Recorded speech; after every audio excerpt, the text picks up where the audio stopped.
You're listening to Main Character Manifesto, wellness, mindset, and identity shifts you don't need an escape from. I am your host, Ceci, your go-to life coach and wellness bestie. Around here, it's simple. Eat what you love, move with purpose, think bigger, and show the hell up. Are you ready? Let's get into it. Did you think the new year started in January 1st? Well, I am happy to tell you that you're wrong. We are still in the year of the snake, which means we still have a lot of shedding to do. We can still reflect and release, and that is exactly what we are going to talk about today in this episode. We will dive deep into releasing what doesn't serve us. This is such a gift that we are given, that we have this ability to shed all of what doesn't align with us anymore. And the new year will officially start February 17th. That is when the transition goes from the year of the snake to the year of the horse. So, in the Chinese New Year, we are still releasing, baby. Are you ready? I am so excited. When I found this out, I said, I must bring this information to the podcast because I know it's going to help me. I think when we think about the holidays and the chaos and you rush into a new year and you set goals and you plan, some people don't, and that's fine. Everybody has to take it at their own pace. But for those of us that do want to take a moment and reflect and see what we want to keep and what we want to release, this is a perfect time for us. Because this transition for us is such a gift. It's when the time slows down enough for us to be able to be aware and be able to look back and actually take in and release what we need to release. This is such a gift. And I'm going to read you guys what each year means because I want to be so specific. When I read these to myself, I said, this is amazing. It literally aligned with exactly how my year was on 2025, and it aligns perfectly with how I feel for moving forward into 2026. All right, so I'm going to read you guys what the year of the snake meant and what the energy around it was. The year of the snake is about shedding, not rushing. It represents transformation through awareness, letting go of outdated identities, habits, and patterns that no longer fit who you are becoming. Snake energy moves slowly and intentionally, asking you to release before you rebuild. This year isn't about proving or pushing forward. It's about noticing what feels heavy, what feels misaligned, and having the courage to let it all fall away so you can move forward lighter and clearer. If that doesn't summarize my 2025, I do not know what does, because 2025 was heavy. 2025 was full of deep, honest work on my end. And I'm super proud of it. I hope that you feel, if you look back to your 25, you're able to reflect and take out what you are proud of. Now, let's move into this exciting energy of the year of the horse. I swear, it is all over social media. It is everywhere. Everybody's talking about the energy of the horse because the horse doesn't ask for permission. The horse just is. The horse is such a powerful and majestic animal. It moves, it glides. I mean, it's literally magical. When you see a horse running, it is a beautiful thing. It's almost like it takes your breath away. So, I'm so excited. This is the year of the horse. Let's talk about what it actually means. All right. The year of the horse is about momentum, freedom, forward movement. Once the shedding is complete, The horse's energy invites action, confident, decisive, and bold. This is a year that rewards clarity and commitment, not hesitation. The horse doesn't overthink the path. It moves once the direction is clear. It's a season for expansion, progress, and trusting yourself enough to move forward with speed and purpose. How beautiful is that? I think we can all take that, digest it, just breathe it in, let it be part of you, and just apply it. Like, accept it. This is our year. This is the year that you decide to actually make those moves. You've been thinking about it. I know you've been thinking about that job, that move, that trip, that one thing that's been in the back of your mind, but that you keep saying no to, or you keep making excuses why you can't do it at this moment. And it's time to stop. It's time to take your energy back. It's time to shed all of those old beliefs that you keep telling yourself that you can't do it. Oh, I don't have the money right now. Oh, I'm not smart enough. I'm not skinny enough. I don't have the knowledge. No, no, no, no, no, no. Remove all of those thoughts, because those thoughts are not reality. Those are just your perceptions that you have of yourself. Those are negative beliefs that you keep telling yourself. If you don't feel prepared, all right, cool. What are the steps that you need to take to feel prepared to do that thing that you want to do? There's always a way to do it. Everything is figure outable. Okay? When I heard that, I was like, damn. That is so true. Literally everything is figure outable. If you don't know how to do something, okay, that's great. That's understandable. How can you figure it out? Who can you ask? Where is there a resource? And how can you make it happen? There's always a small step that you can take towards that goal that will get you moving closer. It's kind of like if you want to go to San Diego and you live in San Francisco. All right, well, even if you had no car, then you're like, okay, well, maybe I can take an airplane, a bus, or a train. I mean, you're not definitely gonna walk there. That's very old school. I mean, back in the day, they would go on horseback or, all those things. Now we're gonna keep it simple. We're gonna say bus, car, train, airplane. Okay, if you don't have a car, then that, takes one of the options out.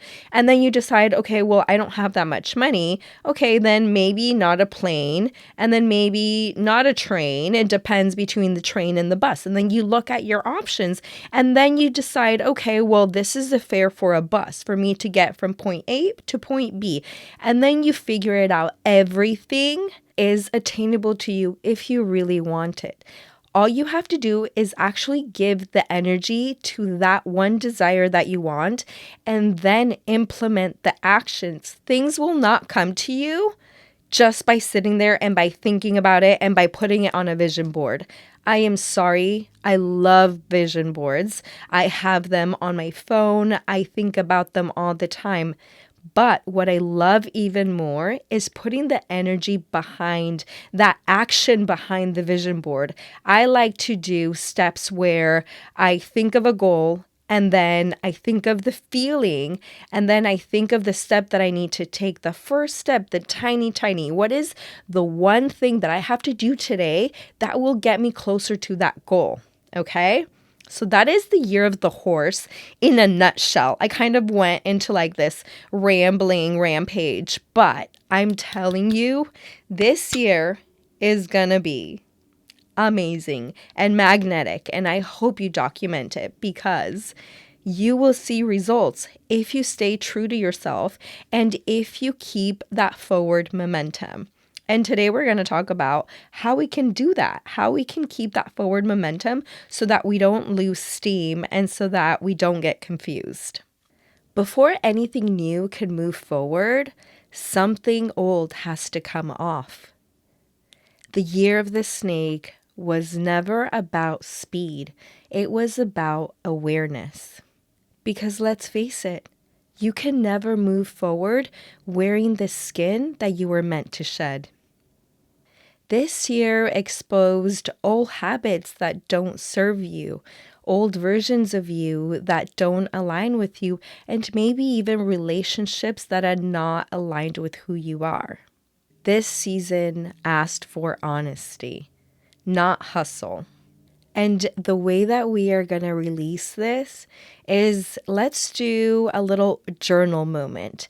And in this journal, you are going to write, I am no longer available for, and then insert whatever you want to release. Toxic relationships, crossed boundaries, over giving and not receiving. Write whatever you want to release, patterns, behaviors, habits, whatever is not serving you. So write it down. Maybe don't do it on a journal, do it on a piece of paper, because the way that we're going to actively release this is beautiful. The way that I am doing it is I am going to tear it up into little pieces and I'm going to bury it in a pot.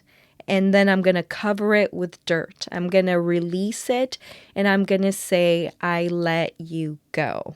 And then I'm going to actually superpower this manifestation, because at the same time that I'm releasing, I am also going to be planting some seeds for growth and for new things happening. So right now, before the year of the horse actively starts, is when I'm going to do the release ritual, when I'm burying the piece of paper in the dirt and watering it. And then I'm going to leave it. And then when the new year starts, when the year of the horse is actively in place, I am going to go back to that same pot and I am going to bury some beautiful wildflower seeds or something. I'm going to figure out what will grow beautifully.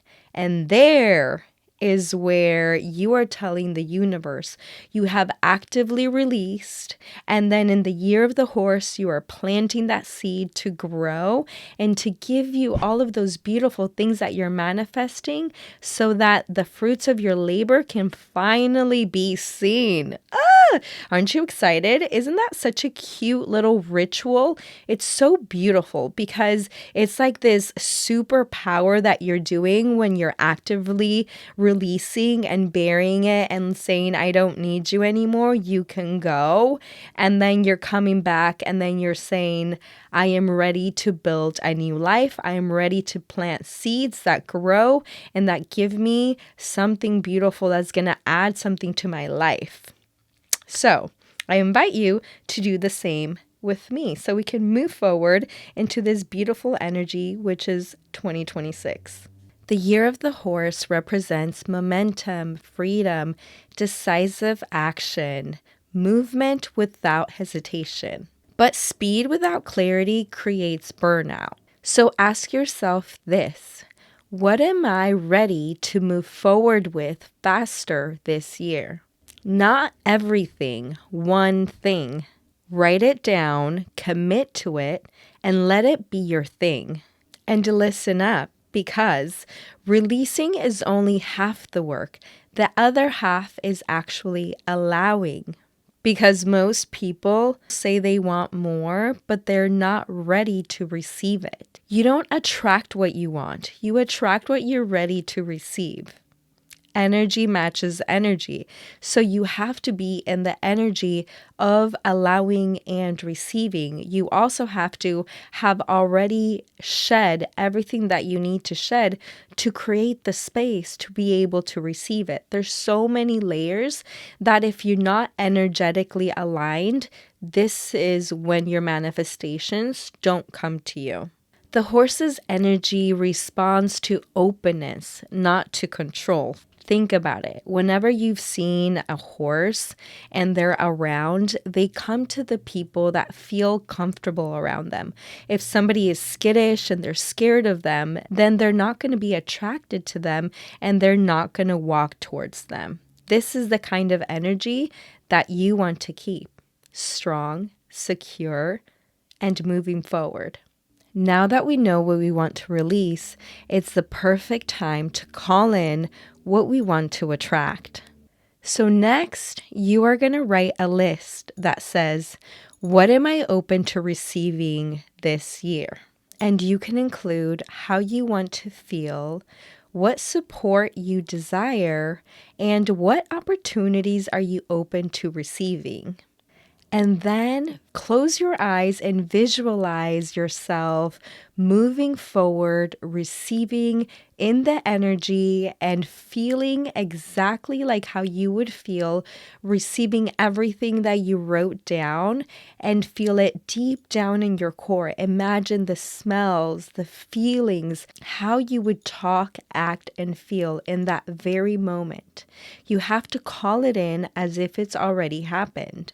You still have the power to end this chapter with clarity, strength, and purpose.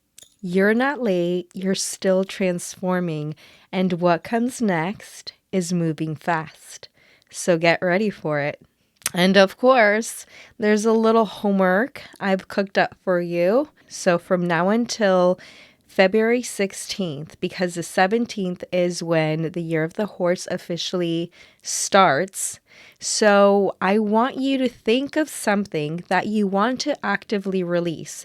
That is what you're going to bury, okay? Just one thing. You can write down all the things you want. But if that feels like really overwhelming to think of too many things, we're going to do just one thing. And you're going to actively write it down, tear it up, bury it, and release it. And then you're going to do another thing. You're going to choose one thing, one area of your life that you want to move forward with this year. What is that one thing that you're really going to give your all to, and that you're going to finally take that leap of faith that you've been avoiding for years? And there you go. I am so excited for this new season for all of us. And I can't wait to hear what manifestations come your way. And if you want to share what you're releasing, what you want to work on, maybe you want to bring more travel into your life, maybe you're manifesting love or a new business. I don't know, but I am so excited for you. Definitely share it with me. You know where to find me. I am on Instagram, TikTok, YouTube, Spotify. You can find me everywhere. You can message me, DM me. I love to chat. And if this episode sparked something in you and you would like to share it with somebody, please do so. It helps people find the show so we can keep spreading this energy and keep moving forward to becoming the best versions of ourselves. And until next time, please remember to like, subscribe, and review. That would mean the world to me. And until next time, I will see you next week. Okay, love you. Bye.